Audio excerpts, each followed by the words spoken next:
se não quiserem. E daí, também vou avisar que a partir do mês de outubro, eu não vou conseguir mais gravar, porque o acordo que a UFMS tinha com o Google, para a gente conseguir ter o acesso a esses arquivos, etc., não vai ser válido mais. Então, a gente vai ter que arranjar outros formatos se a gente quiser gravar, né? Então, não vou poder honrar aquela coisa de ficar deixando lá na plataforma, porque parece que vai ficar por um pouquinho só de tempo. E daí a gente vai ter que se adaptar a essas novas formas. Enfim, bom, hoje, então, é a última aula deste bloco, né, que se propôs a analisar principalmente as políticas públicas em educação no ponto de vista histórico, né, um histórico dessas políticas. Ao abordar o histórico das políticas, a gente acabou falando um pouco da Constituição Nacional, da LDB, né, enfim.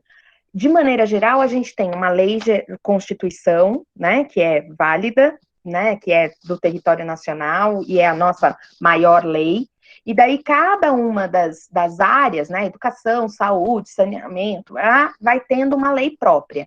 A nossa, na educação, chama LDB, Lei de Diretrizes e Bases. Então, Constituição Nacional, Lei de Diretrizes e Bases, e daí vem regulamentações de currículo, regulamentações de gestão, regulamentação de financiamento, enfim, tem uma série de outras perspectivas aí, né, cada uma das áreas da educação, e a gente daí vai ter a BNCC, que é a Base Nacional, né, curricular, sobre currículo, os PCNs, que são os parâmetros curriculares sobre currículo, né, daí a gente vai ter os fundos, né, fundo de Fundeb, né, o fundo da educação básica, enfim, cada uma dessas coisas que vão ficar penduradas sob essa LDB, que é a lei máxima, digamos assim, da educação, né, no Brasil.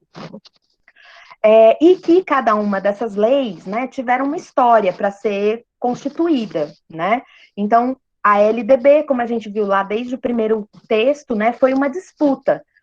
Tinha um grupo querendo uma lei, tinha um grupo querendo outra lei, e ela acabou se constituindo meio como terceira via, né, terceira alternativa aí, né, proposta pelo Darcy Ribeiro, que era na época senador da República, né, hoje já é falecido, mas era um grande sociólogo brasileiro, né.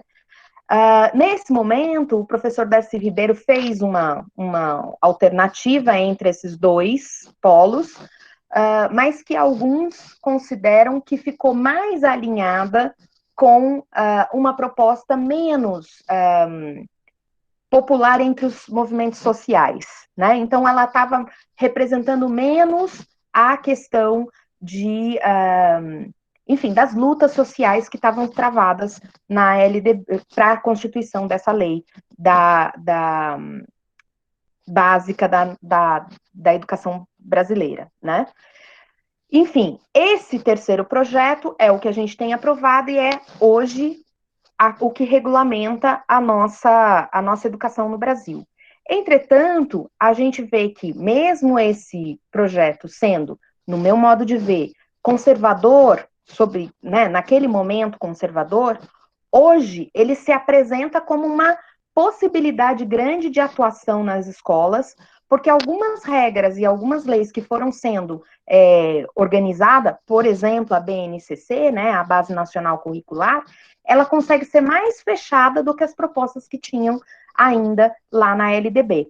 Então, assim, a LDB, ela já não representou as lutas políticas dos movimentos de professores, por exemplo, né? Mas o que a gente tem hoje ainda é mais restrito. Então, ela ainda é aberta em relação a esses outros fechamentos que foram sendo feitos depois na década no começo dos anos 2000 e no primeira e segunda década dos anos 2000, que é o que a gente tem como vivência, né? Em parte, esse recrudescimento, esse fechamento da política está relacionada a questões que a gente também falou aqui, que é o avanço do neoliberalismo, das políticas de privatização do ensino público, né? Então, esse cenário faz parte desse fechamento, né?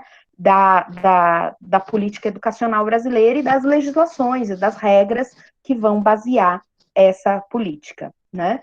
E esse discurso privatista, né, esse discurso da educação como gasto, ele vai aparecer para a gente hoje como única alternativa, né?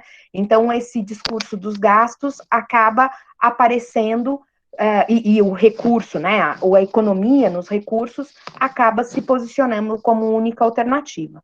O texto de hoje vai mostrar um pouco que por que também os estudos sobre educação também foram feitos nessa matriz.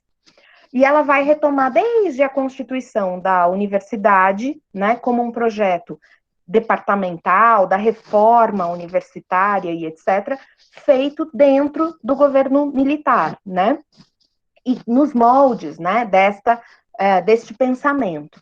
Então, era um momento também bastante conservador da história brasileira, que constitui as universidades como a gente entende hoje, de forma departamental, né, de forma que não articula os conhecimentos entre as diferentes áreas, e isso muitas vezes entra em choque com a própria ideia do que é a universidade.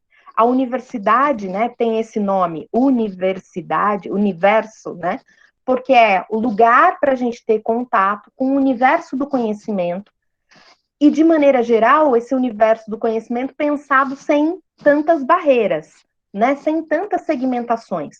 É lógico que é o lugar da especialização, mas não é o lugar da especialização sem contato com o resto do mundo, né? Ou do universo. Inicialmente, né, no século XVIII, por exemplo, a gente tinha um pensamento de universidade que era do saber universal. Hoje a gente não tem mais essa pretensão de um saber universal. A gente tem a dimensão de que a gente não conhece tudo, mesmo depois que passa pela universidade, né? A gente não vai conhecer tudo.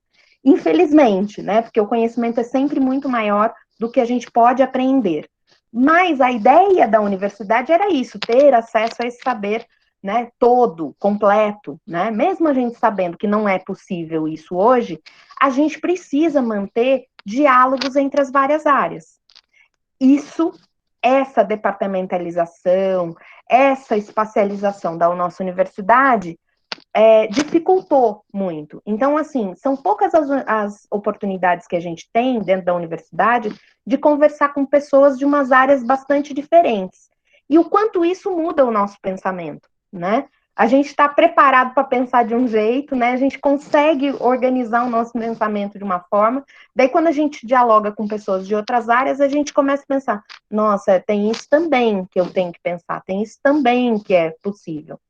E isso é parte da questão fundamental do que organiza a universidade, mas ela vai dizer que a universidade brasileira, né, no texto, já tem, então, um problema de origem mesmo, né? Que daí burocratizou essa produção do trabalho científico, né? Que, de modo geral, pensou uma profissionalização desse trabalho científico, uma inserção para o mercado de trabalho. Então, isso tem a ver com a privatização do ensino, não pensar o ensino como um direito, não pensar a educação como direito, mas pensar que ela deve preparar alguém para o mercado consumidor, né, ou para o mercado de trabalho. Ou seja, isso é uma instrumentalização do ensino, né, que precisa, né, e eu estou falando aqui isso desde a primeira aula, né, precisa ser problematizada. Evidente que cada um de nós queremos um emprego depois que a gente sai formado, mas pensar que a nossa formação é só para arranjar um emprego é reduzir a nossa possibilidade, né?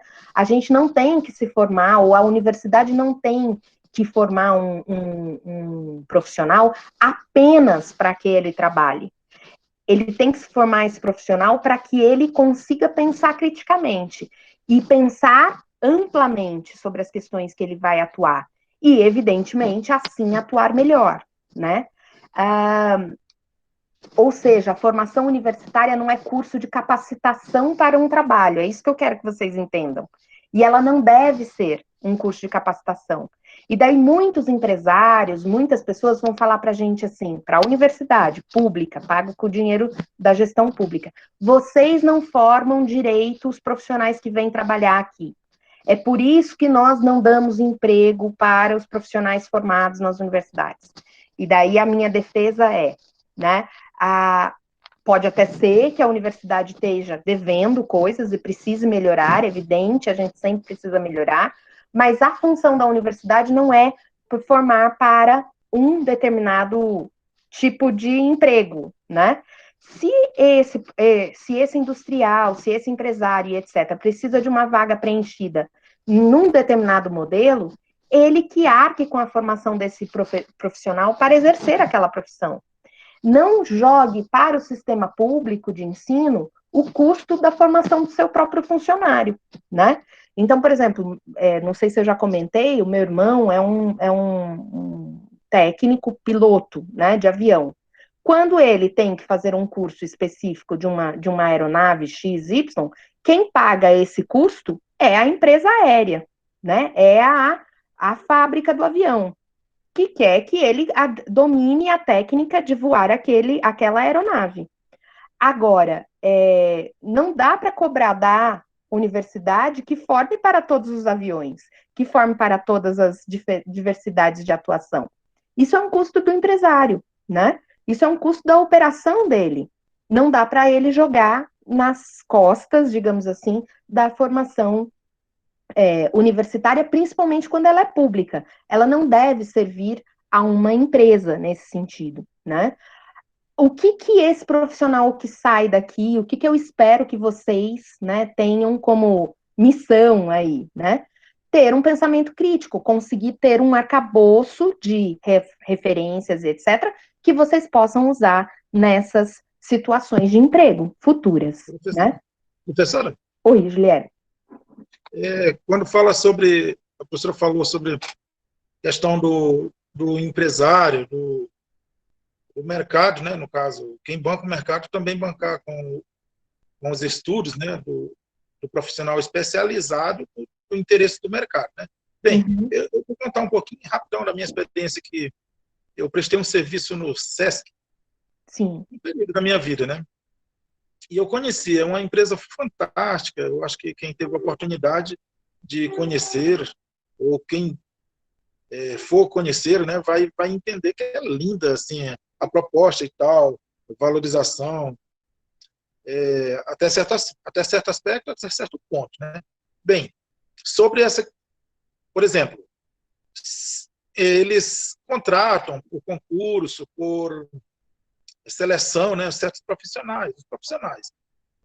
Eu mesmo entrei no sistema deles, né, que ele também, esse sistema é bancado também pelo governo, né, que é um sistema, parece que é S.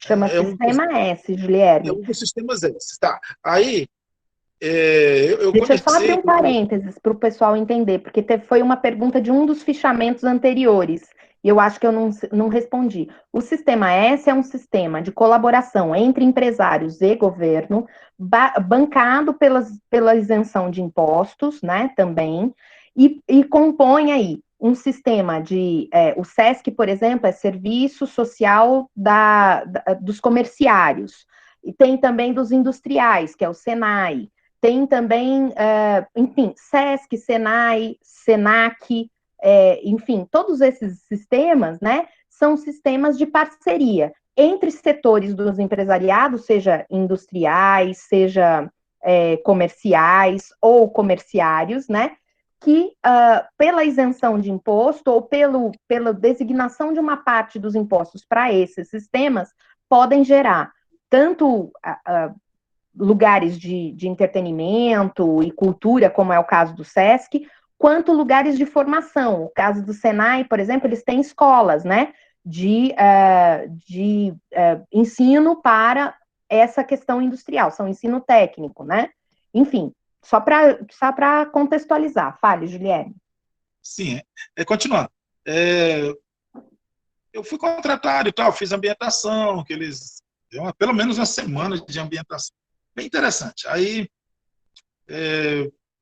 lá eles explicam que dependendo da sua área, né, eles bancam entre aspas, né, a continuidade, né, do estudo que tem, que eles têm interesse, tipo, quer fazer uma pós-graduação, um mestrado, e aí eles dão parte, né, tipo assim, eles financiam metade do, do curso, né, e aí o profissional é que banca com a outra, né. Eu confesso que eu nunca vi realmente isso acontecer totalmente na prática, assim, experiência própria.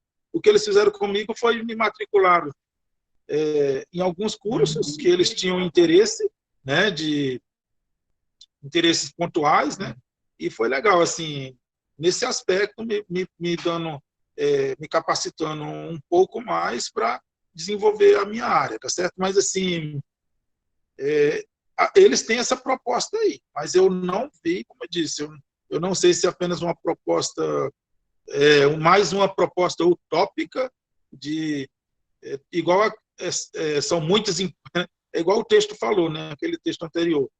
Se for fazer uma investigação, talvez vai pegar poucos, né? Então, assim, eu não sei se é uma proposta que fica no papel, né? Fica só ali, alguma coisa só para dar uma satisfação, e na prática, talvez isso não aconteça, ou só aconteça só em poucas situações. Eu acho que quem é dedicado à pesquisa nessa área aí, talvez, eu não sei se existe, professor, mas assim, que talvez seja até um norte, né, para se pesquisar esse ponto aí também. Saber até que ponto existe essa continuidade bancada pelas indústrias, né, as empresas, ou até os próprios sistemas S, né, que teria, digamos, entre aspas, teriam que ser um modelo, né, um modelo de inspiração para as outras empresas, né? Então, assim, eu acho que deveria se levantar uma pesquisa nesse sentido. Juliane, os cursos que você fez foram pagos por você ou pelo sistema? Na verdade, é como eu estou dizendo, esses cursos, eles, tipo assim, palestrantes de outros estados, foram mini cursos, né? Não foram, assim, Sim, pequenas vinculados à instituição. formações, pequenas coisas, mas você não pagou por elas. Mas o curso mesmo, eu só vi na época da ambientação, e eu não vi nenhum, eu confesso, que eu nunca vi, dos anos que eu prestei esse serviço, né? Eu não vi ninguém, assim, realmente dizer, olha, eu concluí um mestrado, um doutorado financiado pela instituição, nem que eu pagasse a metade. Entendi. Então, eu acho que tem variações do próprio SESC em vários lugares, né? Eu já fui consultora do SESC em alguns projetos, né? E é uma instituição realmente muito interessante, porque ela pensa sobre ela mesma, produz pesquisa sobre ela mesma e tal. E já vi pessoas que fizeram essas especializações ou esses mestrados, inclusive doutorados, com essa parceria. Inclusive ganhando alguma bolsa, né, da instituição quando entram em universidades públicas, por exemplo, porque essa parceria de pagar metade, ela funciona para a privada, mas quando esse funcionário entra numa instituição pública, ele ganha ele ganha por 40 horas, mas ele passa a trabalhar menos horas. Isso acontece tanto no sistema S quanto em algumas, né? Daí vou falar, né? Não é em todo o sistema S, não é em todas as instituições, mas isso acontece em algumas instituições do sistema S e em algumas secretarias de educação também, com professores.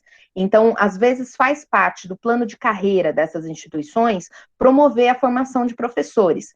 E daí as instituições educacionais, né, como secretarias de educação municipais e estaduais, elas fazem com que o professor que passa num mestrado, por exemplo, ou ganhe uma bolsa para pagar esse mestrado, ou ganhe menos horas. Os institutos federais também fazem isso com seus funcionários.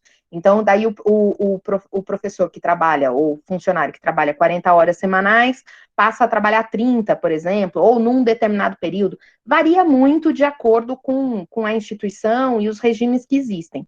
Mas existem essas parcerias, e isso são questões para a formação continuada, que a gente fala. Tanto para o professor quanto para outros profissionais, a formação continuada é muito importante, né? Ou seja, entende-se que a formação inicial, que é essa da universidade, não abrange todos os conhecimentos que a gente vai precisar. Então, eu preciso investir que o meu funcionário, né, enfim, tenha novos cursos que, enfim, o capacitem ou o formem para outras dimensões do trabalho dele. E essas questões existem. Mas é evidente que, como o Guilherme falou, talvez elas pudessem ser mais, né, numéricas e com maior verba do que o que Mais elas... oportunizadas, né? E mais oportunizadas, mais democráticas em acesso, Isso. né? Exatamente, Guilherme, a sua crítica, ela é válida, né? E por isso que eu falei, algumas instituições têm, nem todas do Sistema S, a gente não pode falar assim, o Sistema S faz assim, ou o SESC faz assim, né? Então a gente vê que existem ainda diferenças, e isso tem a ver com o texto de hoje também, quando ela coloca a questão dos regionalismos, né? Então, por exemplo, a consultoria que eu prestei foi no estado de São Paulo, para o SESC do estado de São Paulo, que a gente sabe que é um SESC mais rico, no sentido de que o estado de São Paulo tem um comércio que é mais, enfim, movimenta mais dinheiro do que outros estados do país que tem menos dinheiro movimentando no SESC.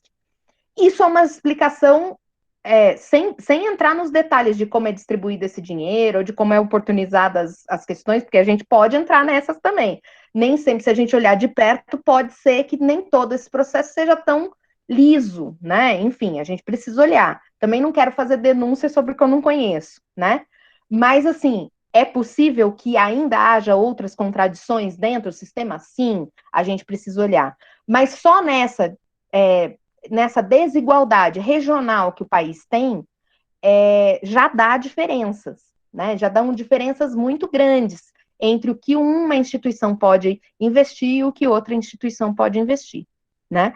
O Carlos fez aí, a empresa só investe nas áreas do conhecimento, de seus interesses e que torne o colaborador mais útil no dia a dia. É isso mesmo, né? Basicamente, as empresas fazem essa opção. E de verdade, Carlos, daí eu acho que elas têm razão. Se elas estão pagando por essa formação, elas podem exigir que o colaborador ou trabalhador da empresa tenha um maior retorno daquela formação que ela está fazendo. Eu não acho que isso seja um problema para o mundo privado. Eu acho sim que isso é um problema quando ela cobra que a universidade pública faça isso para ela, né? Daí isso é um problema, porque daí ela está fazendo com que o público pague pela formação que ela tem que pagar no privado. Esta é a crítica que eu acabei de fazer, né? Então, quando ela cobra, e daí eu gostaria que vocês vissem quantas vezes o empresariado, os empresários, etc., falam assim: a universidade não forma para o que eu preciso. Sim, mas a universidade não tem que formar para o que ele precisa. Ele pode formar para o que ele precisa. E daí exigir o que ele quiser do funcionário dele, né? E o funcionário também pode não querer fazer e sair para um outro trabalho. Mas estamos pensando numa condição de emprego pleno também, né? E o que a gente está vendo é que o funcionário ou não consegue um emprego, não é porque ele não tem a formação, é porque efetivamente não tem emprego para todo mundo, né? E o funcionário não pode escolher que tipo de formação ele tem ou não na empresa, porque ele sabe que se ele sair dali, ele possivelmente vai ficar desempregado por algum tempo. Então, essas questões também têm que ser pensadas aí. Mas, bom, a gente está fugindo um pouco, né? Voltando ao texto, a gente tem essa condição de burocratização das universidades e de pensar as universidades funcionalistamente para o mercado ou para um ensino mais profissionalizante, e isso precisa ser problematizado, né? Novamente, não porque a gente não quer que vocês tenham um emprego, mas porque a gente quer que vocês se preparem para mais do que isso, né? E, evidentemente, dentro dos diálogos que aconteceram no processo de redemocratização do final dos anos 70 e começo dos anos 80, a gente tem essa universidade resistindo a esses projetos mais burocratas, né, burocratizantes e mais profissionalizantes, digamos assim.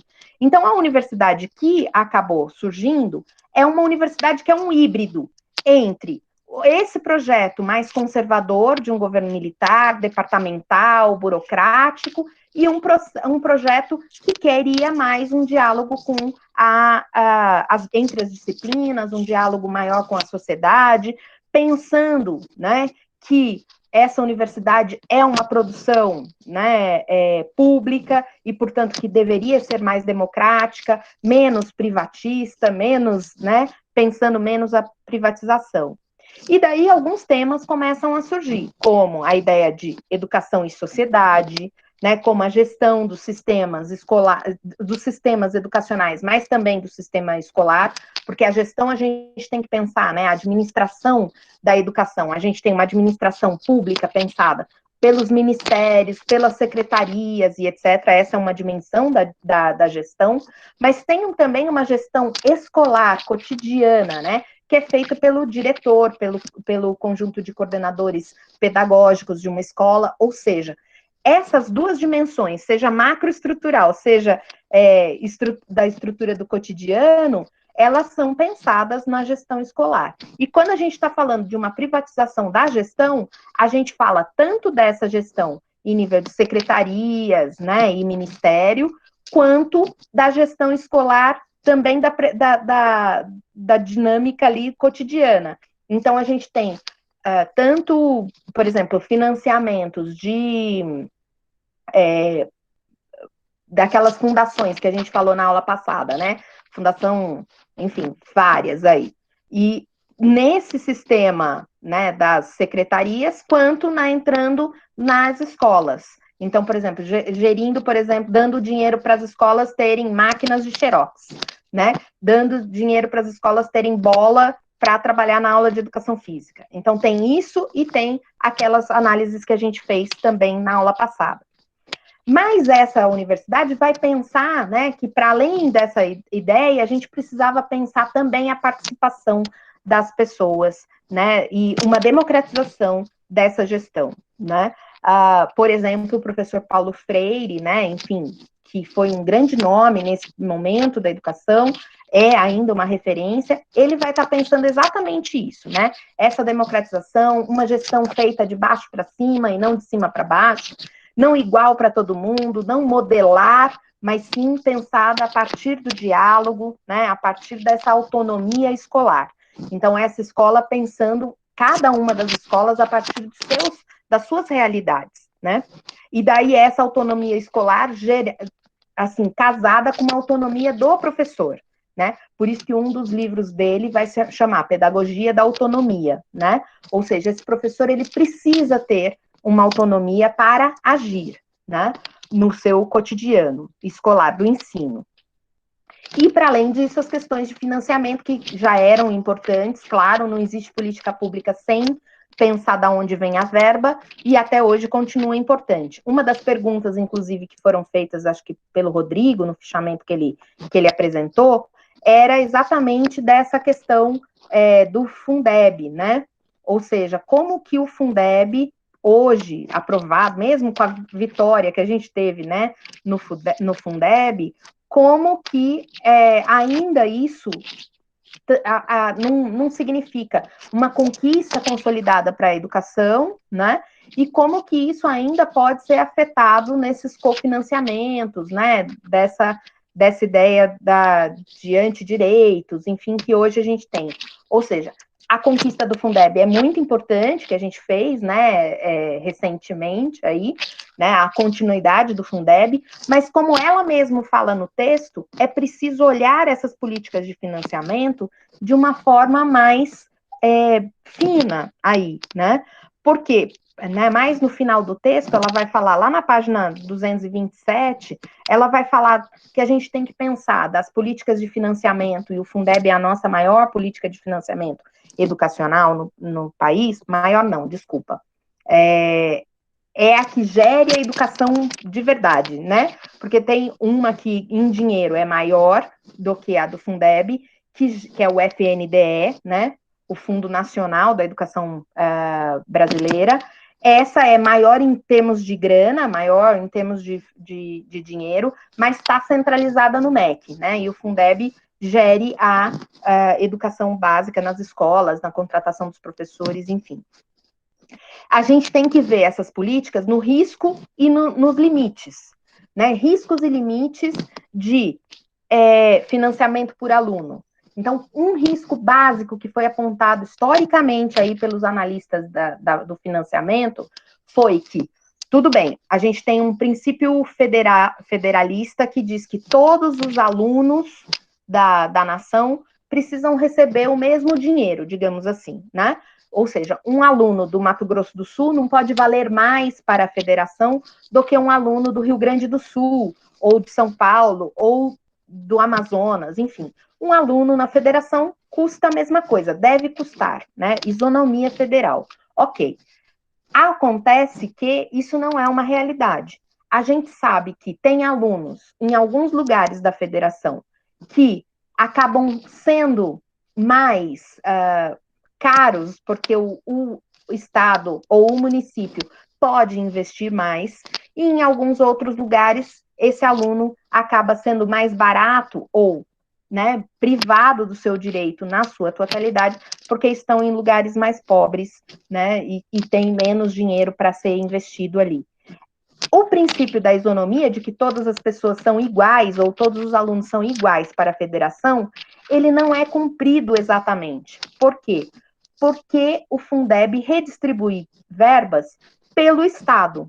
Mas a gente tem estados que são pobres com municípios ricos, e estados que são ricos com municípios pobres. Então, esse município pobre do estado rico acaba recebendo menos verba do Fundeb do que o município rico do estado pobre. E isso causa desigualdades, né?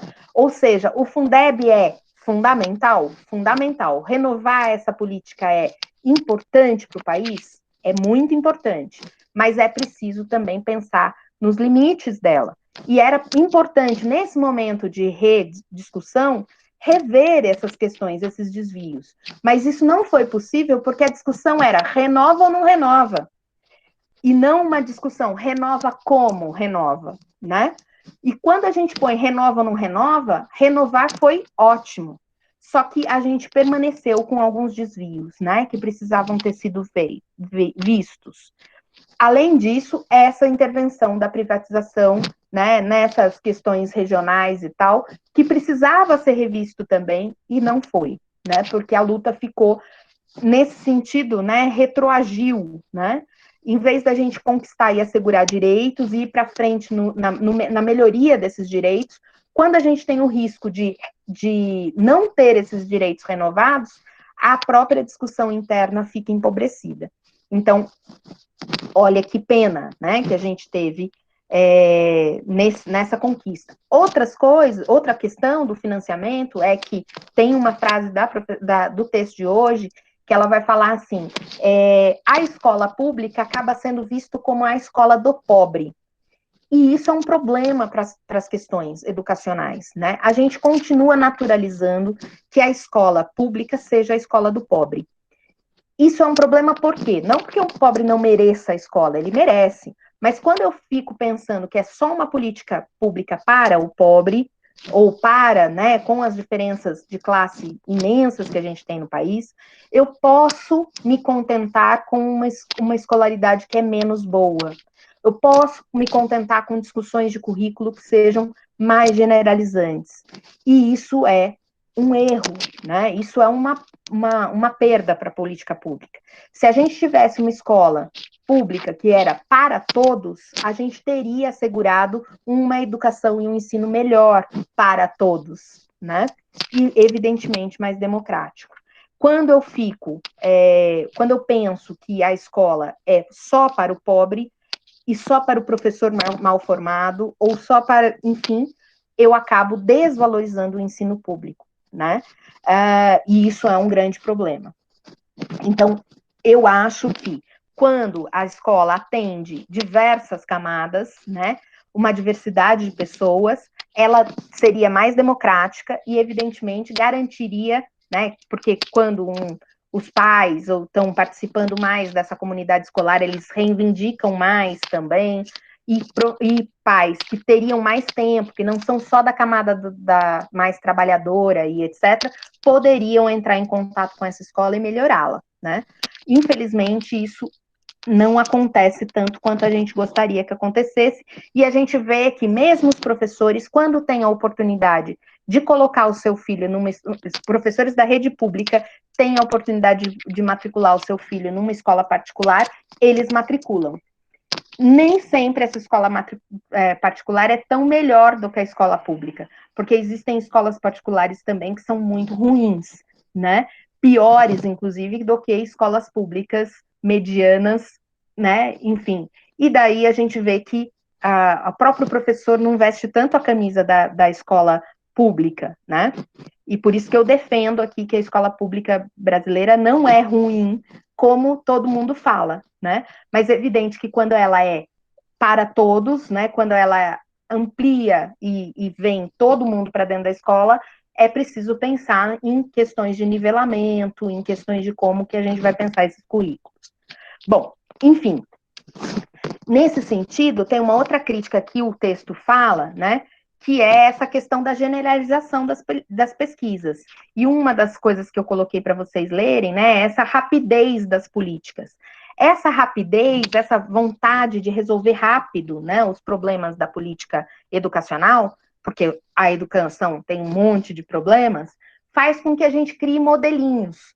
E esses modelinhos pensando como generalizáveis, ou seja, pensando que a gente pode aplicar esse modelo a qualquer realidade. Bom, mas já falei aqui nessa aula que o ideal seria a gente resolver o problema de acordo com a realidade de cada uma dessas escolas. E não pensar um modelo que resolvesse todos os problemas, porque o modelo não resolve todos os problemas, né? Então, se a gente tem um modelo que não resolve todos os problemas, efetivamente, é importante que a gente pense a autonomia, a democracia escolar e a questão de como cada uma dessas escolas pode resolver os seus problemas. Porque os problemas podem ser parecidos, mas a base deles pode ser diferente, né? Então, a sistematização de práticas, que é uma das coisas que ela fala, né, que ganha muita representatividade nos estudos aí das políticas públicas, as práticas, elas podem servir como norte, pode servir como, olha, uma ideia para a resolução dos problemas, mas não a gente formatar tudo da mesma forma. E esta é uma das críticas também que se faz a essas grandes corporações ou essas fundações, porque elas têm um modelo e elas vão implementando nas várias redes, nos vários lugares, independente de ver qual é a dinâmica que acontece naquela comunidade escolar, né? Vem de cima para baixo a solução, né? Como se houvesse uma só solução para o caso da educação, né? A educação é complexa porque são muitas coisas e a gente tem que pensar dentro dessas realidades. Não tem solução fácil, né? Não tem um modelo. E essas fundações estão tentando formular esses modelos, né? Então, a gente precisa fazer a crítica a essa questão também, né? As respostas rápidas e modelos, elas precisam ser superadas, né? O modelo enquanto uma coisa igual. A gente tem o registro de práticas, isso sim, como norteador. Olha, aquela escola resolveu desse jeito. Será que a nossa escola pode resolver da mesma forma? Vamos ver aqui se nessa realidade aquilo se encaixaria. Então, nesse sentido é ok. Mas quando vem, ó, este é o modelo que tem que ser implementado, isto não é ok. Né? Isso acaba com a autonomia e com a democracia escolar, né? E com as possibilidades de gestão da escola, né? E muitas vezes a gestão do sistema da educação, em parceria com essas empresas, faz uma imposição de modelos para a gestão escolar cotidiana, né? Senhora. Ali para os diretores e tal. Oi, Flávio? Isso. Isso. Fale. Tudo bem, professora? Isso Tudo bom. Falei, isso me lembra... bom te ver. aquele pedaço foi o último texto que a gente estava falando, inclusive do Instituto Senna, né? Isso. Que fazia essa parceria, só que já dava mais ou menos uma base curricular que deveria ser implementado e umas coisas e engessava a própria atuação do professor. Exatamente. E isso diminui a possibilidade da autonomia. Por exemplo, digamos que o professor ache que seja importante trabalhar com aqueles alunos, porque teve um caso naquela escola, porque aconteceu alguma coisa, sei lá, trabalhar as questões de gênero, ou trabalhar as questões étnico-raciais, porque naquela escola ou naquela comunidade, isso é uma questão importante. Ah, mas isso não está no currículo mínimo, né, estabelecido pela Fundação X, né? Ou isso não está estabelecido na BNCC, porque não está, né? Então, daí você tem uma lei nacional que não estabelece espaço para a gente dialogar sobre questões de gênero, étnico-raciais, enfim, diversas aí, bullying, né? Enfim, e você não tem dentro do currículo mínimo dessas instituições. E daí o professor olha o problema, vivencia as questões de violência dentro de sala de aula e não pode fazer nada. Isso é contraproducente para o processo educacional. Muitas vezes esses conflitos, que são de ordem cotidiana e pessoal, né, subjetivas, né, eles impedem o processo de ensino-aprendizagem. E mais do que impedir o processo de ensino-aprendizagem de um conteúdo e etc., eles impedem a possibilidade de vida conjunta dentro da escola. Daí a minha questão, para que a gente está ensinando? Né? Se a gente não resolve os problemas de relacionamento dos nossos alunos dentro da escola, por questões de preconceito, discriminação e etc., para que serve eu estar ensinando as coisas, né, os conteúdos? Ou seja, essas coisas que são vistas como fora dos conteúdos, muitas vezes são centrais para a vida da escola.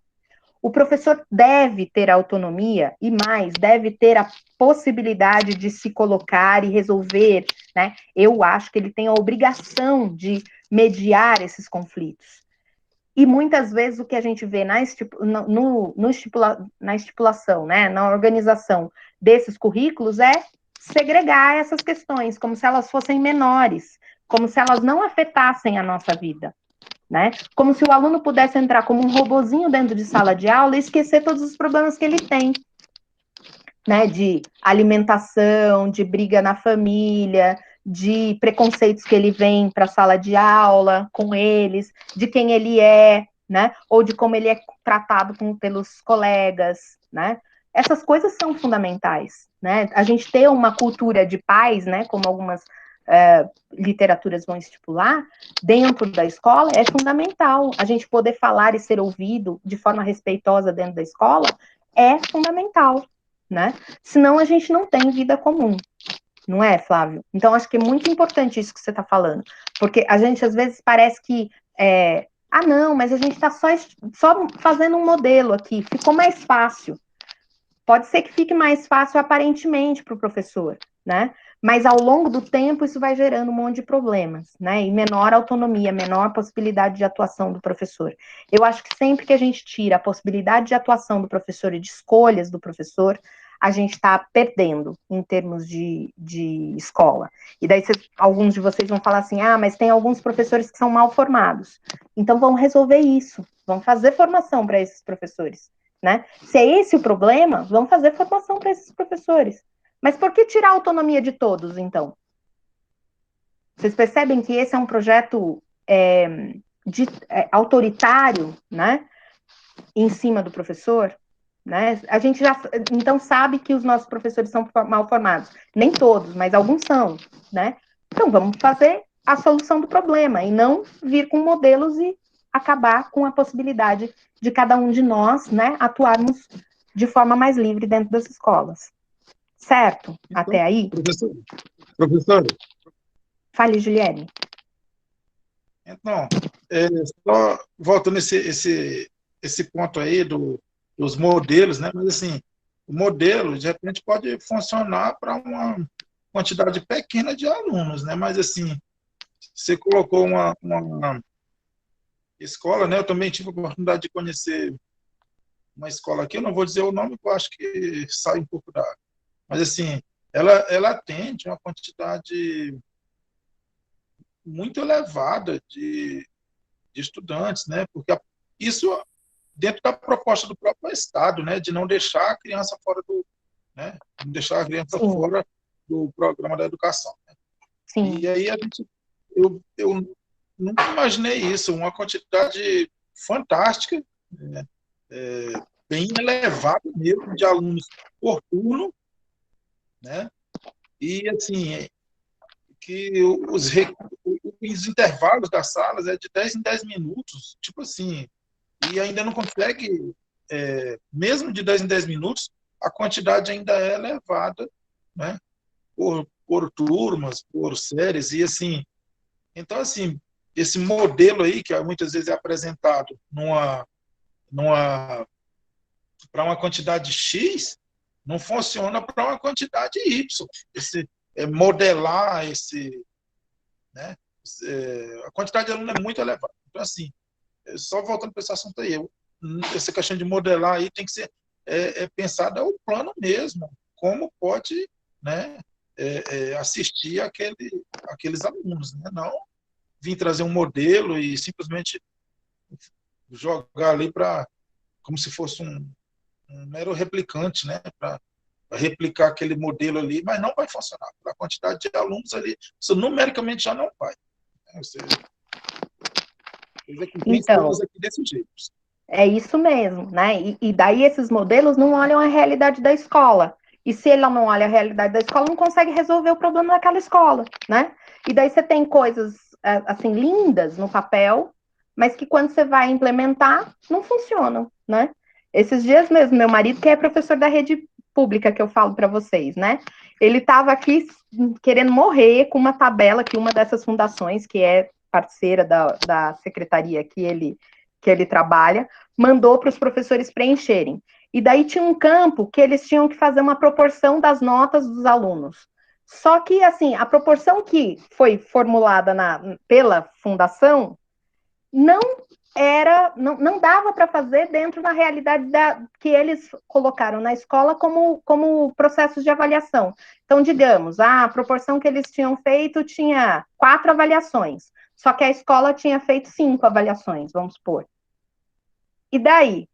Refaz a fórmula? Sim, pode refazer a fórmula, mas daí tem que fazer uma fórmula da fórmula para dar no mesmo resultado. Ou seja, né, você fica tendo um trabalho que é burocrático, que não faz diferença nenhuma no processo avaliativo do aluno. Ele perdeu 2 dias de trabalho porque ele tem 500 mil turmas para fazer. Para quê? Né? Ou seja, é isso, uma fórmula que foi pensada, um sistema, uma equação que foi pensada não para aquela escola, para um outro, né? E sei lá qual outro, né? Então, isso é fundamental. E isso tem a ver com uma das questões que o João Gabriel colocou no fichamento dele, que é essa ideia, né, de um conhecimento unidirecional, né, e que tem a ver com essas questões de autoridade, ou seja, unidirecional, a gente pensar que tem uma só direção, uma só explicação, um só modelo, né? Ou seja, se eu tenho um conhecimento que é produzido e que pensa, né, essa unidirecionalidade, ele pensa que só existe uma realidade, né? Sendo que o conhecimento bom conhecimento nunca é unidirecional, ele tem que ser multidirecional, né? Multidisciplinar, transdisciplinar, interdisciplinar, né? Ou seja, a gente tem que produzir nessas trocas e não num só caminho, né? E ainda no fichamento aqui também do João, ele coloca, né? Existe um porquê da administração da educação em nosso país não ser lideradas por pessoas que têm os devidos conhecimentos sobre política pública, política educacional, gestão escolar, pesquisas no âmbito da educação? Daí eu volto para vocês. Será que existe um porquê? Né? Por que historicamente o Ministério da Educação não é gerido por educadores, e sim por gestores? Por que enfim, por que hoje o Ministério da Saúde não tem uma pessoa da saúde, né? Por que o chefe da vacinação hoje é um veterinário? É acidental isso? É um erro de percurso? Eu, na minha visão, acho que não. É proposital, né? Ou seja, as pessoas que ocupam esses cargos da política pública nacional não serem informados para pensar a complexidade da política pública facilita processos de simplificação. As pessoas não têm a formação para ocupar aqueles cargos e, primeiro, aceitam ocupar um cargo que não tem formação, porque o cargo paga bem e porque dá prestígio, né? Daí elas fazem o, o jeito que dá, porque tem que tomar decisões rápidas, não dá tempo de se formarem para essas decisões, né? Ali no processo. E daí tocam a política pública da maneira que dá, né? E não com a formação e com o acúmulo de estudos que a gente tem já dentro das áreas, né? Prof, Oi. quando eu li o Oi, texto, João. isso foi a crítica que ela fez, que eu acho que é uma coisa que persiste até hoje. Isso me incomoda muito, muito, professor. Eu não consigo lidar com esse tipo de coisa, eu não consigo entender como que as pessoas aceitam esse tipo de coisa. E hoje, Porque, João, tem uma coisa que é mais grave ainda, que afeta a todos nós e a vocês também. Hoje tem uma coisa na LDB que está escrito lá na LDB, não, desculpa, perdão, na BNCC, na Base Nacional Curricular, que está escrito assim, que os professores eles vão poder ser reconhecidos por notório saber. Isso na área da matemática e das ciências exatas é um grande risco, porque vocês, por exemplo, estão aí na formação, né, da licenciatura, tendo um monte de conhecimentos específicos da área. Isso significa que um engenheiro que está desempregado vai poder ir lá e dar aula. Notório saber. Ele é um engenheiro, ele fez cálculo 1, 2, 3, 10, 20, 40, né? Ele sabe fazer conta. Por que ele não pode ensinar matemática na escola? meu Deus, tá cada dia mais tenso essas coisas, né? Isso já era realidade dentro das escolas particulares, mas nas escolas públicas não era, né? Não podia. Hoje, com essa nova regra, vai poder, inclusive nas escolas públicas. O que eu estou dizendo? Eu estou falando que todo engenheiro é incompetente para ensinar matemática? Não é isso que eu estou falando, né? Existem alguns engenheiros que podem, né, com uma formação específica, ter a didática, né, que o Carlos está falando aí, para ensinar? Pode, mas precisa ter essa formação. A gente não pode banalizar que licenciatura é um curso que qualquer um faz, né? A gente não pode pensar que, como já ouvi muitas vezes preconceituosamente, que quem sabe faz e quem não sabe ensina. Né? Isso é uma coisa que está aí repercutindo. Ou seja, o engenheiro é um cara que sabe e ele foi fazer. E o licenciado em matemática é um cara que não sabe nada, então foi ensinar na escola. É uma Balela, coisa, né? né, prof? Oi? É uma coisa que assim, no curso de matemática licenciatura, a gente tá aprendendo a fazer isso. Então, Exatamente. assim, eu posso dizer por mim e pelos meus colegas. Eu tenho certeza, eu acho. Não, contraditória essa frase, né? Eu tenho certeza.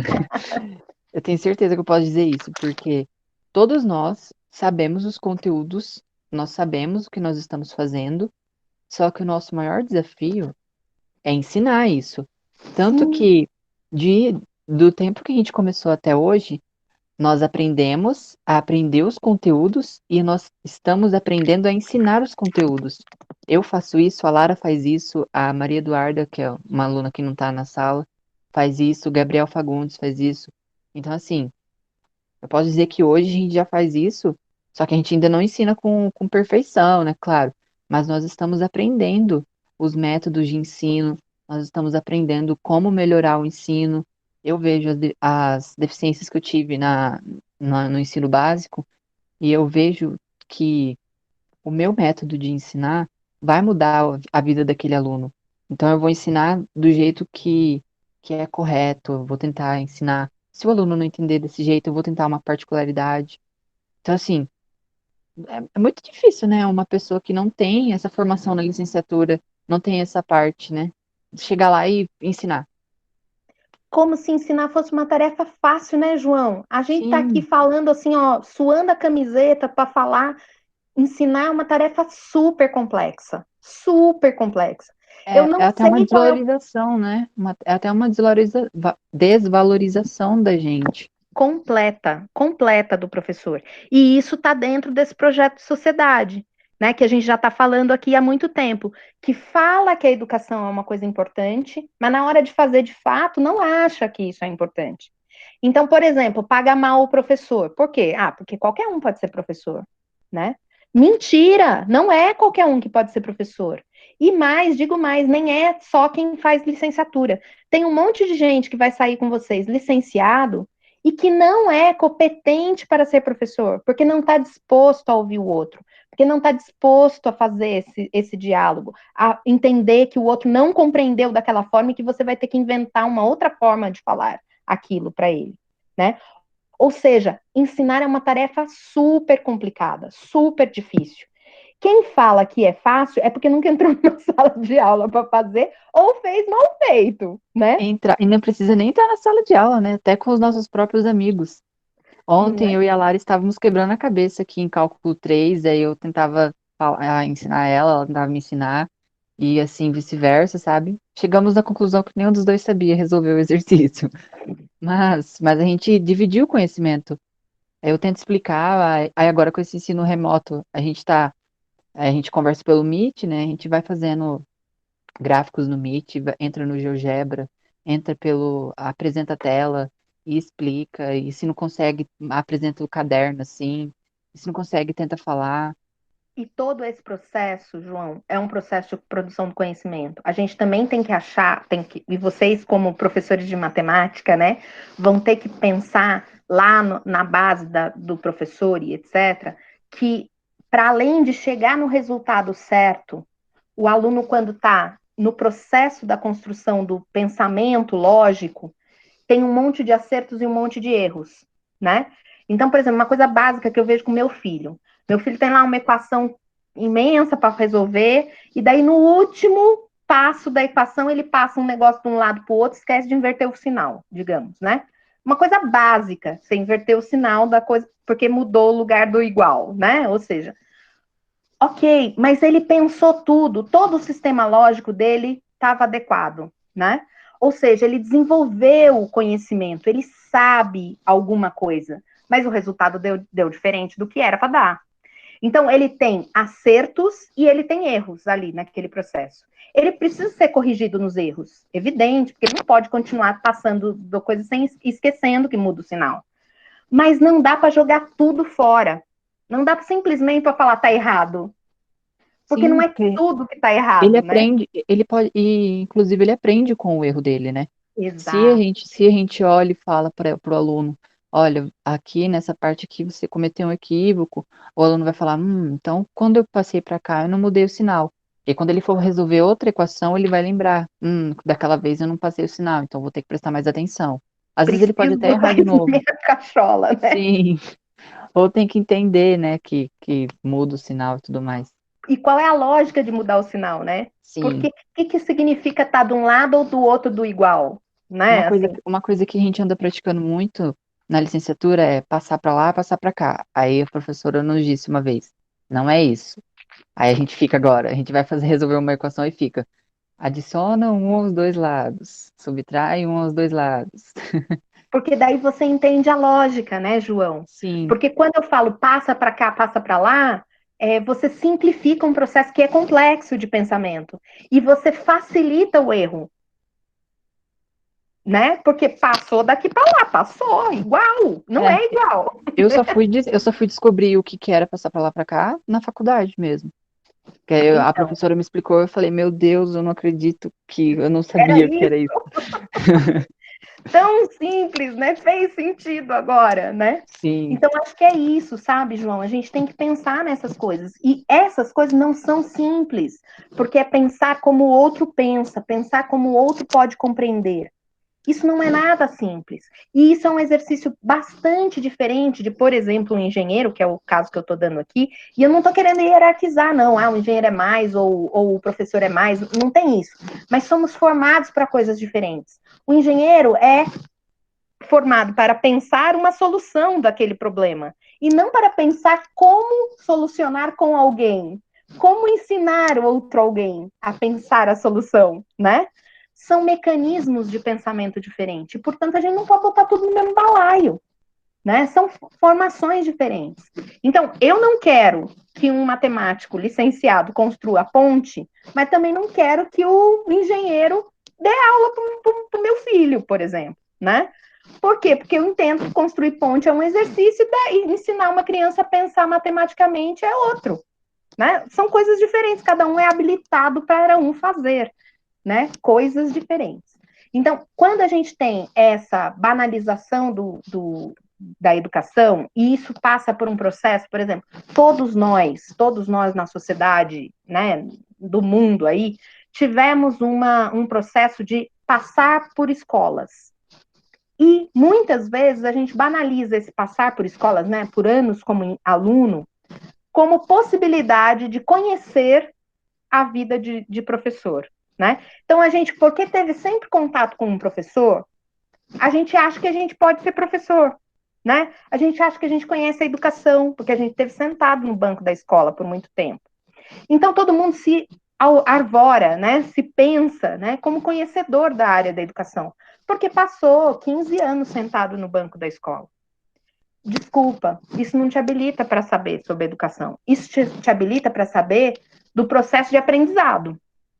Isso habilita o aluno a saber conhecer o universo escolar.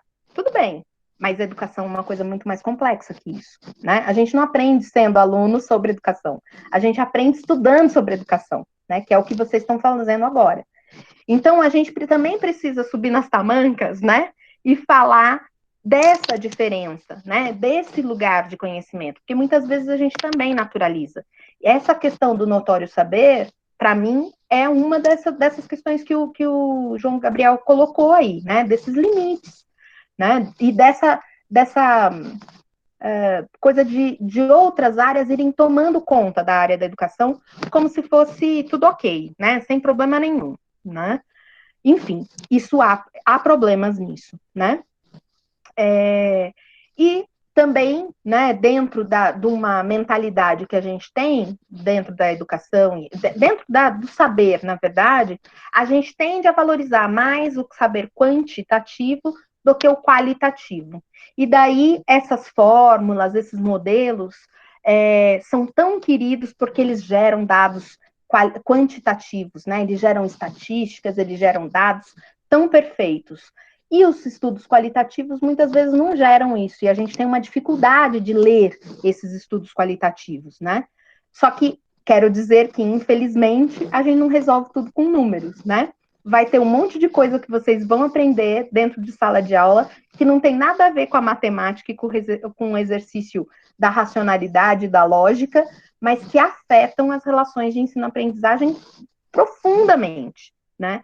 E que a gente vai ter que dar conta. Então, vocês vão ter que se preparar para lidar não só com a objetividade dos números, mas com a subjetividade dos seres humanos, né? Porque não somos maquininhas que funcionamos, né, com igual, né, ou mudando de operação. A sistemática dos seres humanos, ela é bastante mais difícil de compreender, né? E daí, evidente, eu acho que cada um, né? A última pergunta do João ali do fichamento dele é quem eu acho que deveriam ser os gestores. Eu acho que os gestores de cada área deveriam ser especialistas naquelas áreas, né? Deveriam ser pessoas preocupadas, estudiosas, profundas com aquelas áreas. Pode ser um estudioso da prática e pode ser um estudioso da teoria. Com isso, não estou querendo dizer que só professores universitários, PhDs, poderiam participar. Não, não é isso. Né? Eu acho que, por exemplo, poderiam ser bons secretários de educação dos municípios professores. Né? Poderiam ser bons secretários de educação do município pessoas que estudaram a educação, né? Acadêmicos, mas talvez não seriam bons secretários apenas administradores, né? E quando eu digo apenas administradores, não é porque eu acho que um administrador não é competente, mas ele não dá conta, com a formação em administração, de pensar o universo da educação. Então, é nesse sentido apenas, ele não tem a formação suficiente, né? Talvez a gente tenha que ter gestores que sejam formados em gestão escolar, em gestão do sistema escolar, pessoas que conheçam essa realidade, né? Eu coloquei essa questão mais para ver se o meu ponto de vista estava correto ou se eu tinha que estudar mais um pouco sobre isso. Mas eu queria ver a opinião da senhora e dos meus colegas de turma, né? Para ver se era só eu que pensava desse jeito, né? Mas eu achava que não. Eu falava, não é possível. Mas é isso. Eu E aí, os coloquei essas colegas coisas. acham que qualquer um pode atuar na educação, né? Qualquer um nesse sentido, não qualquer um, né? Um engenheiro ou uma pessoa que tem uma formação técnica de Qualquer um conteúdo como hoje em dia, né? À toa. pode atuar na educação, que tudo bem ter um ministro da educação que não seja especialista em educação ou não, né? Prof, eu concordo Ali com o lá. que vocês estavam falando. Porque, assim, a gente se profissionaliza, estuda tantos conteúdos específicos para a gente poder ensinar, para ver como está sendo esse crescimento científico na hora da educação. E aí chega um engenheiro que se formou para outras coisas específicas e tenta fazer o que a gente levou todo um tempo para se profissionalizar, para ter um conhecimento de si próprio, para conseguir entender o outro, no caso, o aluno. Sim. Eu acho que desvaloriza bastante, sabe? Acho que até um desrespeito com a gente. E, pessoal, eu queria falar uma coisa assim, que para além de um corporativismo, né? Porque existe um sentimento de tipo, ele não se formou na mesma área que eu, então ele não tem o mesmo conhecimento que eu. Não gostaria que a gente levasse por esse lado, né? Tipo, de defesa do meu mercado de trabalho, né? Mas de defesa de um conhecimento específico, que é isso que a Lara falou, né? E que a gente estava conversando aqui. A gente se forma para pensar sobre essas questões. E outros profissionais não pensam sobre essas questões da educação. Então, portanto, isso tem que ter algum peso, né? Ou seja, há um respeito a uma área de conhecimento e não uma defesa para o meu emprego, para que o outro não tome o meu emprego. Vocês percebem? É maior do que não tomar o meu emprego. É isso que eu quero dizer. Certo? Professor, Oi, Guilherme. também vou expor também meu ponto de vista, né? Eu concordo plenamente com o que foi falado, né? No caso, com o João, né? Também, viu, João? Mas, assim, e também ser bem pontual nessa parte aí tem que ser alguém realmente que esteja vivenciando, né? E tenha vivenciado, né? Toda a problemática, tá? Isso daí eu acredito que é super fundamental, super necessário. Mas também, contudo, e um monte de preposições, eu quero colocar que a pessoa não pode ser uma pessoa que não esteja comprometido realmente com a história, né? Agora, assim, trazendo um pouco mais a parte histórica, né? Comprometido com a história, né? Da educação e saber que, mesmo sendo, né, um especialista, né? Como a gente está conversando aqui, né?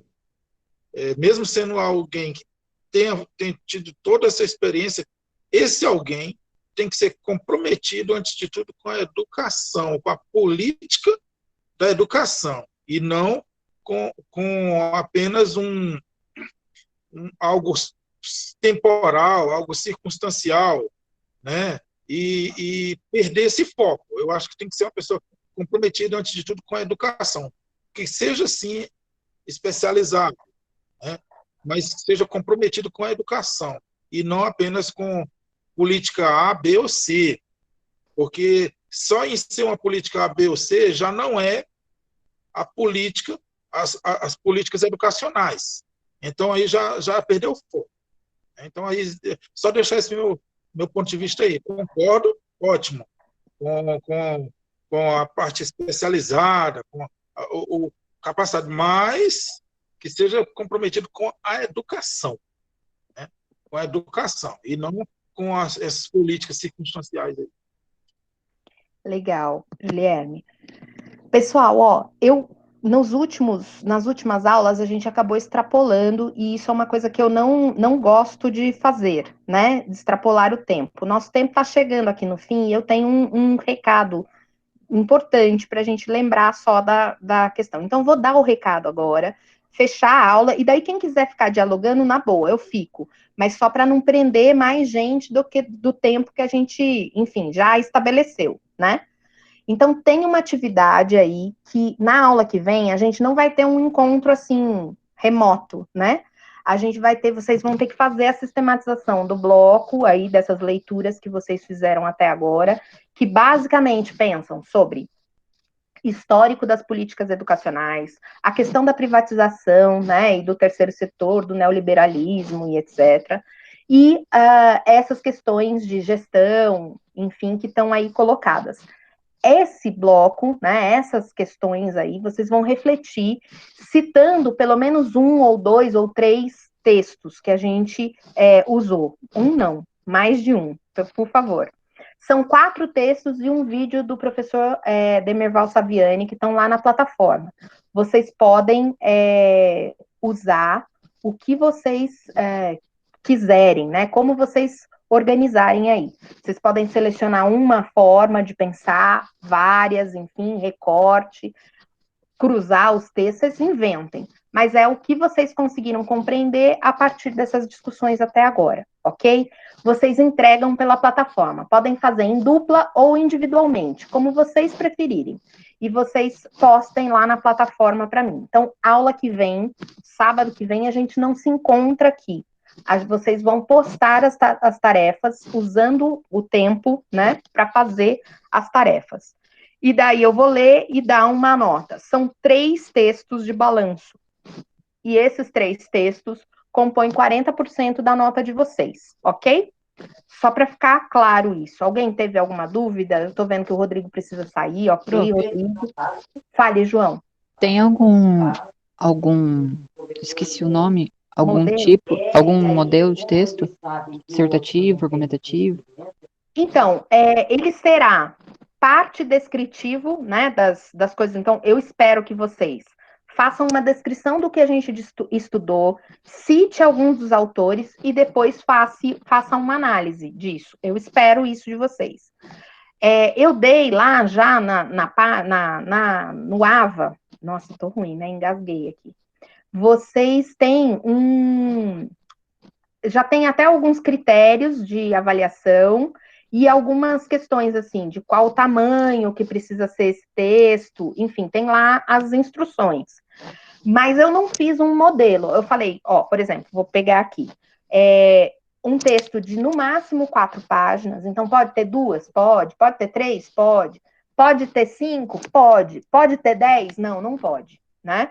Então, assim, vocês pensem aí um texto de, no máximo, umas 4 páginas, né? Fazendo referências aos textos do bloco, né? Pegando esses principais temas trabalhados. Eu acho que vocês têm que fazer uma introdução, né, como que foi pensado aí esse bloco, quais as principais referências que vocês estão usando, os textos que vocês leram, e no final fazer um balanço que é crítico, analítico de cada um de vocês. Agora, não tem um modelo, assim, vocês podem inventar. Se vocês quiserem, eu posso até colocar alguma coisa que foi feita nos outros anos, enfim. Mas não é uma coisa, um bicho de 7 cabeças, né? É um início descritivo e um final analítico. Como deve ser todo texto acadêmico, né? A gente não analisa em cima do nada. A gente analisa a partir de alguma referência que a gente tenha. E as referências de vocês vão ser bibliográficas. Eu espero que vocês citem alguns textos, e por isso os fichamentos podem ser retomados, né? Então, vocês podem usar os fichamentos de vocês, os trechos que vocês usaram já lá nos fichamentos, vocês podem botar nesse texto.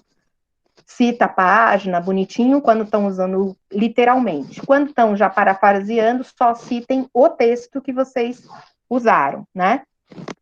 Mas, assim, Basicamente introduz, desenvolve fazendo as referências aos textos que vocês recortaram e faz uma conclusão do que vocês entenderam. Então, por exemplo, essa aula é um exemplo, né, dessa sistematização analítica. A gente pegou e falou várias coisas que a gente foi estudando e fizemos um fechamento, né, dessas questões, para já iniciar no próximo bloco outras questões.